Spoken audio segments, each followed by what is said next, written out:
Hello guys and welcome to मैन्युअर education. So ये काफ़ी इंपॉर्टेंट वीडियो है for all the MBA aspirants जिन्होंने इस साल का कैट एग्ज़ाम लिखा था, 2023 का कैट लिखा था और वो कोई टॉप आईएम कॉलेज को टारगेट कर रहे हैं। तुमने कैट लिखा, तुम्हारा कैट काफ़ी अच्छा गया है या फिर एवरेज भी गया है, कौन से आईएम को तुम टारगेट कर सकते हो, कैप राउंड क्या होता है आईएम्स का, बहुत लोगों को ये शायद नहीं पता होगा कि आईएम्स के भी कैप राउंड होते हैं। तो क्या उसका सिलेक्शन प्रोसेस होता है, कौन से कॉलेजेस को तुम आईएम के कैप राउंड के थ्रू टारगेट कर सकते हो और कैसे कट ऑफ्स को तुम्हें ध्यान में रखना है अगर तुम उस पर्टिकुलर आईएम्स को टारगेट कर रहे हो। तो ये वीडियो तुम्हारे लिए काफ़ी इंपॉर्टेंट है।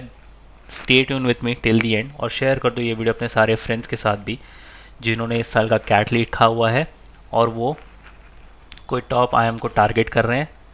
तो उन्हें ये समझना काफ़ी ज़रूरी है कि आईएम्स के भी कैप राउंड होते हैं। So let's start with the video, but before we move on, there's an important announcement to put forward that all these specific videos related to MBA तुम्हें सबसे पहले मैन्युअर MBA एंट्रेंस चैनल पर देखने को मिलेंगे। तो अगर तुम ये वीडियो मैन्युअर MBA एंट्रेंस पर देख रहे हो, फटाफट से इसको सब्सक्राइब कर लो। अगर तुम ये वीडियो मैन्युअर एजुकेशन पर देख रहे हो, देन द लिंक फॉर मैन्युअर MBA entrance is in the description, check करना मत भूलना। If you want to start your preparations for the next year or the subsequent years, we have launched the batches for the same. For the live class and online session, you can contact our number 8828581455 या फिर 54. If you are in Mumbai looking for classroom coaching, you can visit our centers Vasai, Dadar, थाने, बोरीवली, अंधेरी। भी है 5 centres इन मुंबई और हमारा Pune centre काफ़ी जल्द आ रहा है। तुम कोई इंपॉर्टेंट अपडेट नोटिफिकेशन मिस ना कर दो, इसलिए हमें फॉलो कर सकते हो सोशल मीडिया पर such as Telegram, Instagram and Facebook. Regardless of the batches you have joined, you will be provided with the video lectures, full length and sectional mock tests, books and ebooks, mentorship strategies and a lot more things. So what are you all waiting for? Just head to our numbers and book your seats right away. तो सबसे पहले ये IIM cap होता क्या है? CAP means common admission process. तो तुम यहाँ पर देख सकते हो, it is also known as common admission process.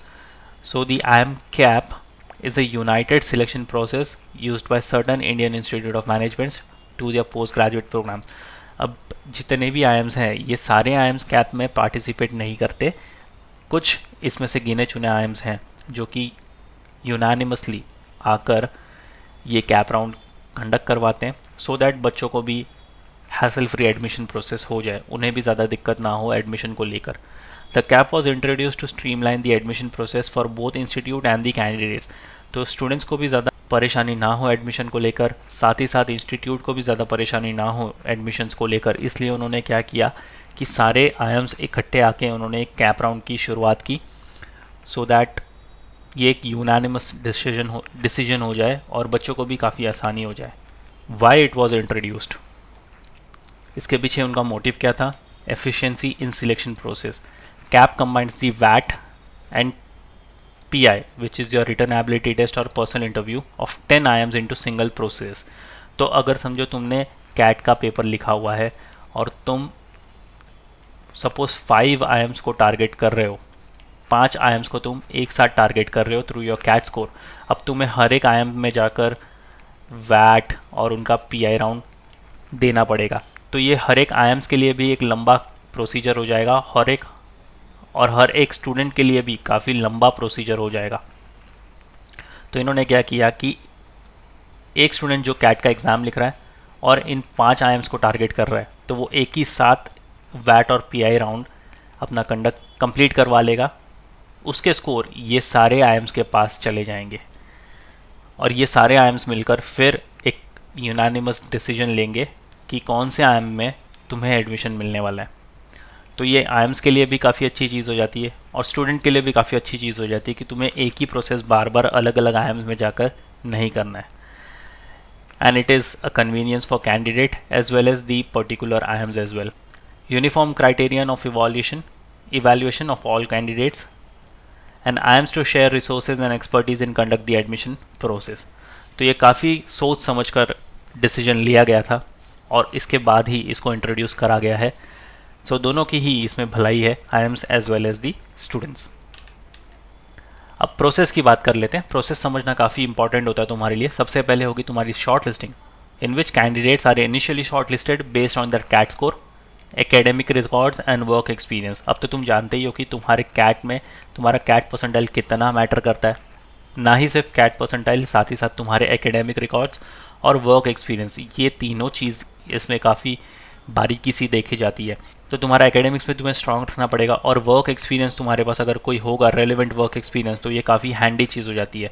तो अगर तुमने कहीं भी काम किया हुआ है, एक रेलिवेंट वर्क एक्सपीरियंस है तुम्हारे पास, फिर भले वो 6 महीने का हो, 1 साल का हो, 2 साल का हो, 3 साल का हो, डजेंट मैटर, अगर तुमने कहीं भी काम किया है तो तुम्हारे पास कोई इसका सर्टिफिकेट है, तो वो ज़रूर तुम बताना तुम्हारे पर्सनल इंटरव्यू राउंड्स में, सो दैट वो तुम्हारे सिलेक्शन प्रोसेस में काफ़ी हेल्प करेगा। फिर उसके बाद होगा तुम्हारा वैट एंड पी आई। अब short listed candidates then undergo the वैट एंड पी आई राउंड। अब जैसे ये कैप राउंड के थ्रू तुम्हारा वैट एंड पी आई होने वाला है, ठीक है, तो तुम्हें एक ही यहाँ पर वैट और पी आई देना होगा। हर एक आईएम्स का तुम्हें सेपरेटली जाकर वैट एंड पी आई देना नहीं होगा, वो काफ़ी लंबा प्रोसीजर हो गया।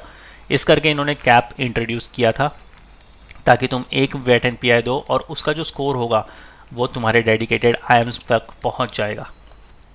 फिर होती है तुम्हारी फाइनल सिलेक्शन। उसके बाद candidates are selected based on the performance in the वैट, PI, CAT score and other criteria such as past academic performance और वर्क एक्सपीरियंस। और ऐसे बनती है तुम्हारी फाइनल सिलेक्शन, या फिर तुम फाइनल मेरिट लिस्ट भी बोल सकते हो। तो काफ़ी सिंपल सा प्रोसेस है। हालांकि बहुत लोगों को इसके बारे में अभी भी नहीं पता कि कैप राउंड भी होते हैं थ्रू आईएम्स। उन्हें सिर्फ ऐसा लगता था कि कैट का स्कोर उन्हें हर एक पर्टिकुलर आईएम्स में देना होगा। कुछ आईएम्स हैं जो कि कैप राउंड के अंडर नहीं आते, उन्हें वहाँ पर जाकर तुम्हें पर्सनली वैट एंड पीआई या फिर जो भी उनका स्टेज 2 वो कंडक्ट करवाते हैं वो करना पड़ेगा। बट जो इंस्टीट्यूट्स कैप राउंड के अंदर आ रहे हैं, तो तुम्हें वैट एंड पीआई वहाँ पर देकर अपने डिज़ायरस आईएम को तुम चूज़ कर सकते हो। अब तुम कौन से आईएम्स को चूज़ कर सकते हो, तो तुम चूज़ कर सकते हो आईएम बोध गया, आईएम जम्मू, आईएम काशीपुर, रायपुर, रांची, संबलपुर, सिरमौर, त्रिची, उदयपुर, नागपुर। ये टॉप 10 आईएम्स हैं और ये काफ़ी रेप्यूटेड आईएम्स है। ABC तुम टारगेट कर रहे हो तो उसके लिए तुम्हें अलग से उनका जो स्टेज 2 होगा वो फॉलो करना पड़ेगा। But yes, these are also the top notch reputed IIMs in the market. अगर किसी कारणवश तुम्हारा ABC कन्वर्ट नहीं हो पाता, these are the IIMs you can definitely go for. अब इन सारे आईएम्स में जाने के लिए तुम्हें परसेंटाइल भी तो चाहिए अच्छा खासा। तो क्या परसेंटाइल तुम्हें या क्या कट ऑफ तुम्हें ध्यान में रखने होंगे, तो अगर तुम जनरल कैटेगरी से बिलोंग करते हो तो तुम्हारे तीनों सेक्शन में तुम्हें लाने होंगे 70 और ओवरऑल तुम्हारा होगा 92। अब ये है मिनिमम परसेंटाइल। इसको तुम सिर्फ एक बेंचमार्क की तरह कंसीडर करो। This is not your final cut of. ये फाइनल कट ऑफ नहीं है तुम्हारा, इससे ज़्यादा तुम्हें स्कोर करना होगा। हर एक आईएम्स में जाने के लिए डिफरेंट क्राइटेरिया होता है, डिफरेंट परसेंटाइल्स तुम्हें चाहिए होते हैं, बट ये तुम्हारा मिनिमम परसेंटाइल होना चाहिए। इतने अगर तुम्हें आ जाए तो तुम एक श्योरिटी रख सकते हो कि शायद यहाँ से तुम्हें कॉल आ सकती है। अगर तुम EWS से बिलोंग करते हो तो हर एक सेक्शन में तुम्हें 40 लाने होंगे और ओवरऑल तुम्हारा स्कोर होगा वो 70 का। NC OBC से बिलोंग कर रहे हो तो हर एक सेक्शन में तुम्हें 45 और ओवरऑल 74 का स्कोर होना चाहिए। SC हर एक सेक्शन में 35 और ओवरऑल 54 का स्कोर तुम्हें होना चाहिए। ST के लिए 32.5, कॉन्ट्स में 25, DILR में, VARC में भी 25 और ओवरऑल 40। अगर तुम DAP यानी डिसेबिलिटी में आते हो या डिफरेंटली एबल्ड में आते हो तो कॉन्ट्स में तुम्हें चाहिए 32.5, DILR में 25, VARC में 25 और ओवरऑल 40। तो ये कट ऑफ तुम्हें ध्यान में रखने पड़ेंगे। Once again don't consider this as your final cut off. इससे ज़्यादा तुम्हें लेके आना है, उस हिसाब से तुम मेहनत करनी होगी अगर तुम नेक्स्ट ईयर का भी कैट टारगेट कर रहे हो तो। So yes guys, that's pretty much it for the video. If you have any doubt in queries you can write down in the comment section. Next video कौन से topic पर देखना चाहते हो you can write down in the comment section two. और share कर दो ये वीडियो अपने सारे फ्रेंड्स के साथ भी जिन्होंने इस साल का कैट लिखा है या फिर नेक्स्ट ईयर लिखने वाले हैं, तो उन्हें कैप प्रोसेस के बारे में पता चल जाए। So yes guys, that's pretty much it for the video. Until then, see you in the next one.